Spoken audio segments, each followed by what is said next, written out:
In the wave of death positivity, many seem to have gotten confused about the purpose of cemeteries.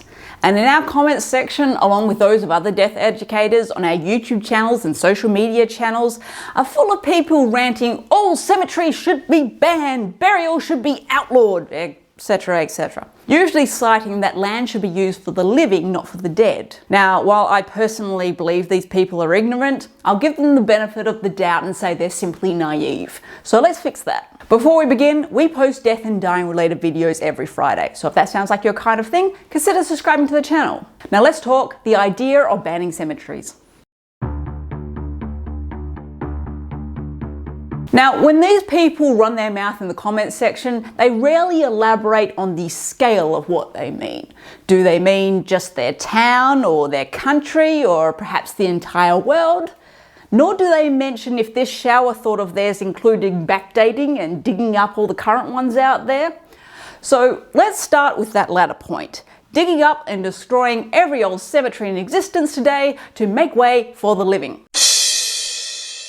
Okay, so every government around the world, a heads up, you're going to need a very large bunch of tradies, a lot of backhoes, and a shit ton of cash. Right, well, we better start with the biggest cemetery of the lot, Wadi al-Haram Cemetery in Iraq, which is 917 acres.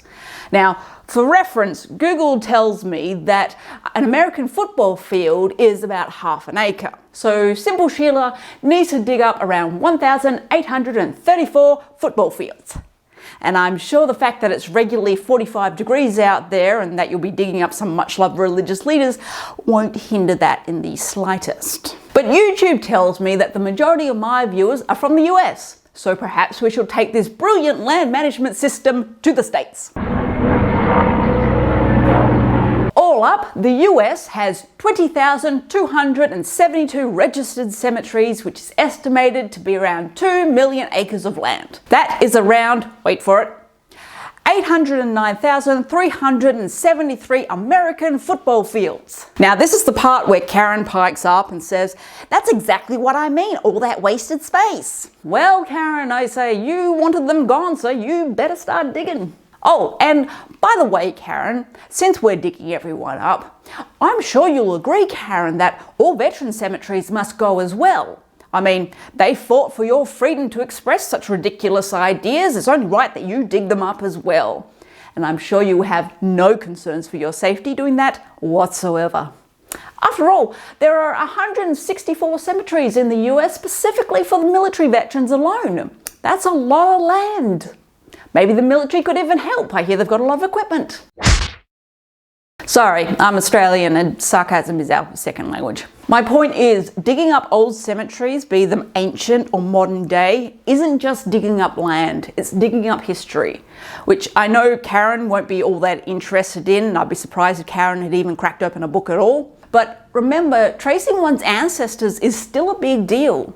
And while records can be helpful, connecting with one's roots means having somewhere to go. If all your ancestors are cremated or whatever and thrown to the sea, where do you go to make that connection? Many cultures rely on having that connection with their ancestors. They never have to go looking for it because that connection is passed down generation after generation, and burial sites are a big part of that. Okay, so let's say Karen and Sheila have seen the light and decided that digging up old cemeteries is a bad idea, or more likely just too much work. Instead, they have decided that simply going forward, no one should be buried. The world is suffering, the living are suffering, it's a waste of space, so all around the world, burial and cemeteries should be banned.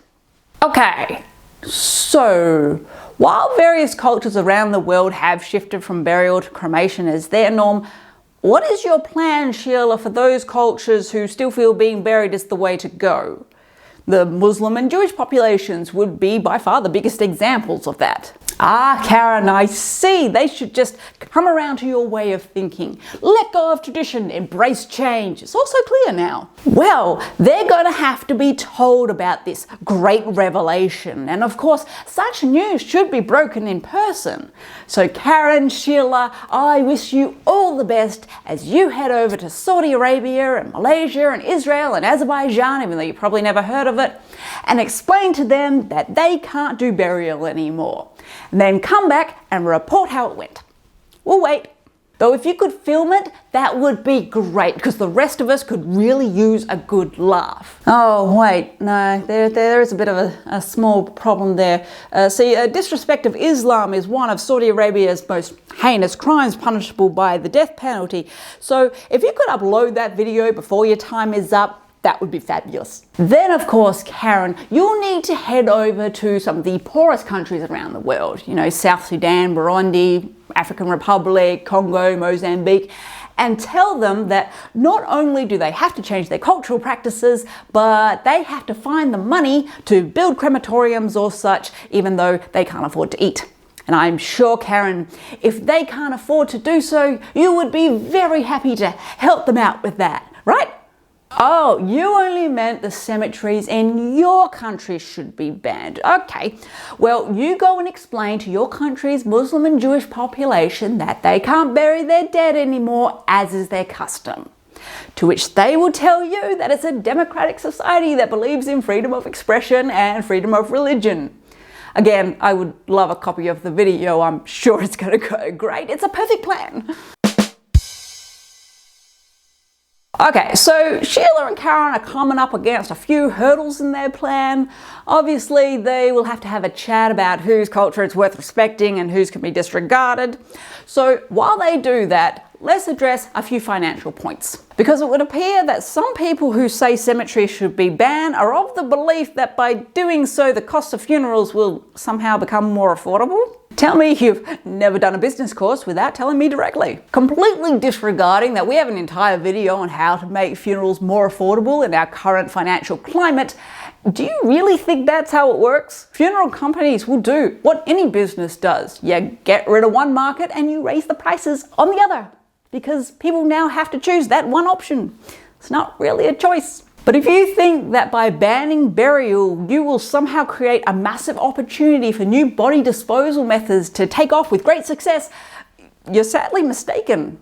People don't work that way. Yes, there may be a slight uptick in new alternatives that already exist, like in the US, where those methods have already been introduced, but that in no way means that other countries will legalize them. That fight for legislation of alternative body disposal methods needs to be happening now. And, not forced onto people, businesses and governments. But back to Karen and Sheila, who have worked out that they can't tell a massive population what to do, so they will still need to be buried and thus cemeteries will still need to exist. This really isn't going well. Oh, but everyone else will need to find an alternative to burial. So say all people are cremated, what to do with the cremains? And I assume we can't put them in a columbarium because that would be technically a cemetery and taking up land, so that's a no-go. So we'll have to keep them all at home. We can collect our deceased relatives like Pokemon. That ought to be fun. Collect them all. But let's be honest, who's got the space nowadays? As you've said, Karen, we have a land management problem, so everyone is living in smaller and smaller apartments and homes with limited storage.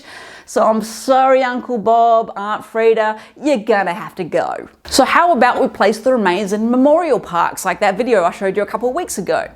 Oh wait, no, can't do that. That's technically a cemetery. Well, I guess all our relatives are just gonna have to be dumped into the sea. We better stock up on those seasickness tablets. Oh, I see, Sheila. Your plan is for everyone to undergo human composting and replenish the soil that the living messed up. I see that freedom of choice is really taking a hit today. You're right.